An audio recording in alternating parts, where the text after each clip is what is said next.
آقا علیہ السلام نے فرمایا فقال یا ابا بکر الست تنصب الست تحزن الست تصیبک وا فذلک مما تجزون بہ. تو مومنوں کے ساتھ حساب یہ ہوگا. آقا علیہ السلام نے فرمایا کیا آپ کو کوئی تکلیف نہیں آتی؟ کبھی کوئی آپ لوگوں کو پریشانی اور غم نہیں آتا؟ کبھی کوئی دکھ سکھ نہیں آتا؟ کبھی کوئی مصیبت کوئی بیماری نہیں آتی؟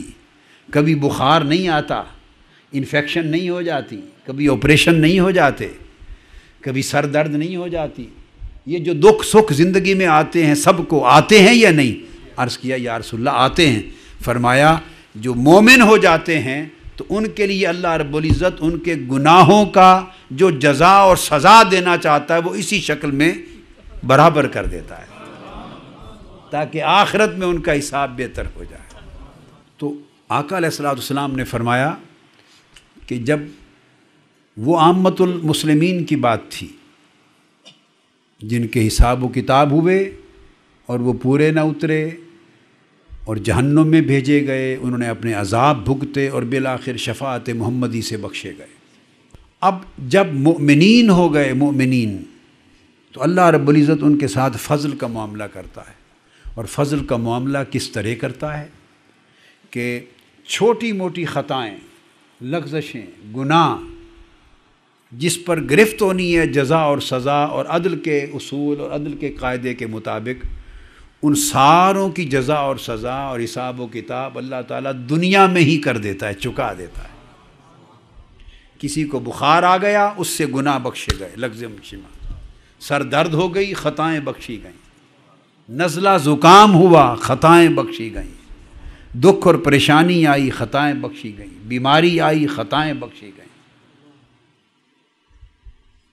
جتنے مصائب و آلام آتے ہیں اس سے گناہ جڑتے ہیں، ہر بخار سے گناہ جڑتے ہیں. یاد رکھیں دو قسموں کے لوگ ہیں. کچھ لوگ وہ ہیں جو اتنے اعمال صالحہ ان کے پاس ہوتے ہیں، عبادات ہوتی ہیں، راتوں کے قیام ہوتے ہیں، زہد اور ورع کے حامل ہوتے ہیں، ذکر اذکار کرتے ہیں، اللہ رب العزت کی طاعت کی بجا آوری کرتے ہیں. ان کے پاس اعمال صالحہ کے اتنے سامان ہوتا ہے کہ اللہ کے فضل کے ساتھ وہ قیامت کے دن اللہ پاک کا فضل ان کو کافی کر دیتا ہے. اور کچھ لوگ ایسے ہوتے ہیں کہ اللہ تعالیٰ ان کے ساتھ نیکی کا ارادہ فرماتا ہے، نیکی کا کسی وجہ سے اللہ پاک کسی کے ساتھ بھلائی کا احسان کا ارادہ فرماتا ہے اور چاہتا ہے کہ میں جنت میں اس کو اعلیٰ مقام دوں اور اونچے درجات میں رکھوں. مگر ان جنت کے اونچے درجات میں پہنچنے کے لیے جتنے اعمال چاہیے وہ اعمال ان کے پاس نہیں ہوتے. فرائض تو ہوتے ہیں، فرائض تو مومنین جو ہوئے نا، بیسک بات سمجھیں. اب وہ عامت المسلمین سے نکل گئے، درجہ اسلام سے بلند ہو گئے، اب درجہ ایمان میں آ گئے، مومنین ہیں. اب اللہ رب العزت ان کے ایمان کی وجہ سے اور ان کے ایمان پر مبنی اعمال کی وجہ سے، چونکہ وہ مومنین ہوئے تو صاحب صدق ہوئے، صاحب اخلاص ہوئے. یاد رکھ لیں کہ جب یہ ایمان کی تعریف میں آتا ہے نا کہ تصدیقم بالقلب و اقرارم باللسان، تو زبان سے جس چیز کا اقرار کرتا ہے اسلام کی شکل میں، ظاہر میں، اپنے اعمال کی شکل میں اللہ کی اطاعت بجا لاتا ہے، طاعت کرتا ہے. اور جب وہ مرتبہ ایمان پہ پہنچتا ہے تو دل اس کی تصدیق کرتا ہے اللہ کی طاعت کی. تو دل کی تصدیق کا مطلب یہ ہے کہ وہ صاحب صدق اور صاحب اخلاص ہو جاتا ہے. جو بات زبان سے کہہ رہا ہے دل اس کی تصدیق کرتا ہے.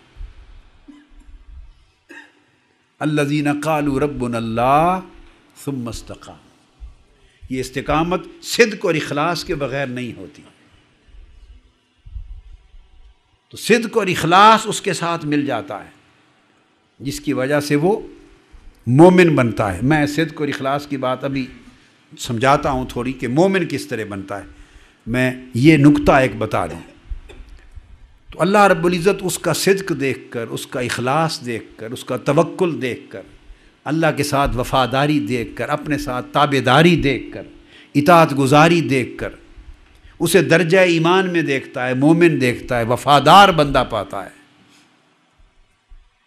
تو اس کے ساتھ ارادہ فرما لیتا ہے نیکی کا، بھلائی کا، بخشش کا، اور نہ صرف بخشش کا، ان کے اعمال کے مطابق جنت میں اعلیٰ مقامات پر اس کو رکھنے کا ارادہ فرماتا ہے۔ اب جب وہ ارادہ کرتا ہے اللہ رب العزت تو ہو گیا۔ اب اس ارادے کو پورے کرنے کے لیے اب اس بندے کے ذمے ہوتا ہے کہ وہ اس مقام پر پہنچنے کے خود کو قابل بھی بنائے، اس کے پاس اتنے اعمال ہوں، اتنی نیکیاں ہوں، اتنی خیرات ہو، اتنی عبادت گزاری ہو، اتنا تقوی ہو، اتنی پرہیزگاری ہو کہ جس کے نتیجے میں وہ جنت کے ان مقامات پہ رکھا جا سکے کہ ان مقامات پر جس عمل کے لوگ رکھے جائیں گے۔ اور بسا اوقات ایسا ہوتا ہے کہ بعض لوگوں کے پاس یا کسی بندے کے پاس اتنے اعمال کثرت سے نہیں ہوتے، اعمال کم ہوتے ہیں، مگر جو ہوتے ہیں چونکہ مومن ہیں ان کی کوالٹی شاندار ہوتی ہے، کوانٹیٹی کم ہوتی ہے مگر کوالٹی شاندار ہوتی ہے۔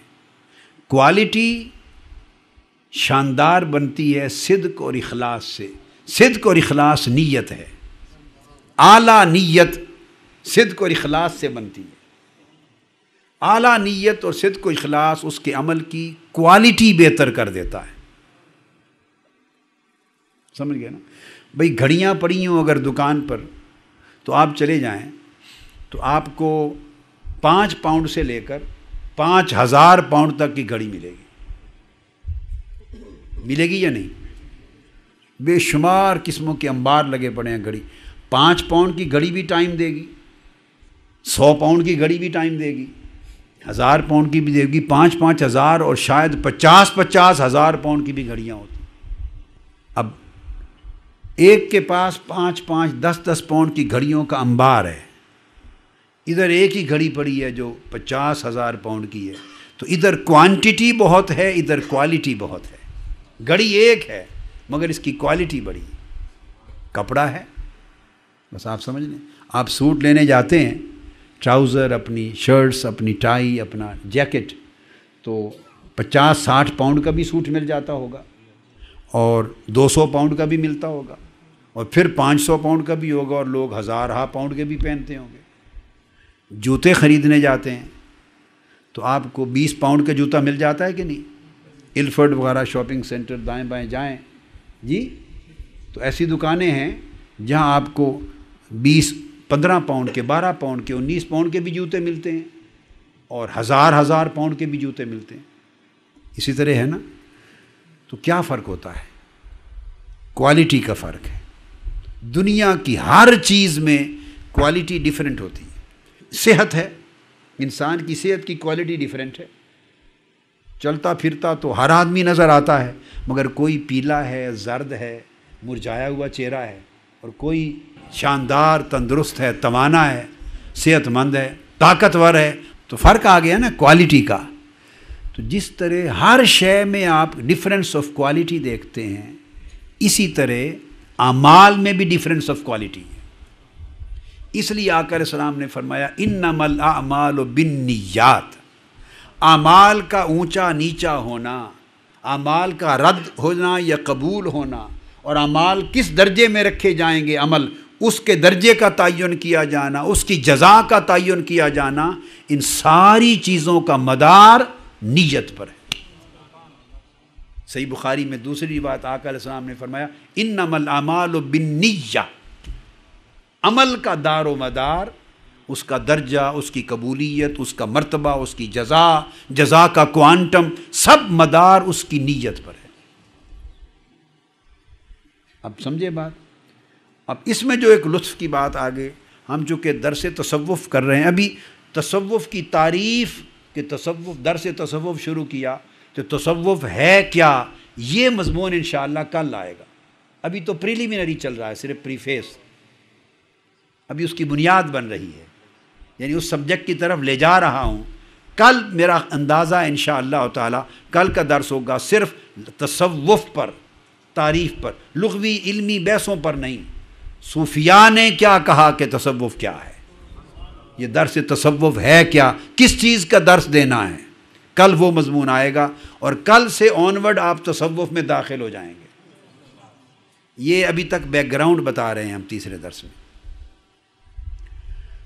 تو میں یہ عرض کر رہا تھا کہ عمل کا دار و مدار نیت پر ہے، عمل کا دار و مدار نیت پر ہے، اور اس سے پھر اس کی کوالٹی بدل جاتی ہے، اس سے اس کی کوالٹی بدل جاتی ہے۔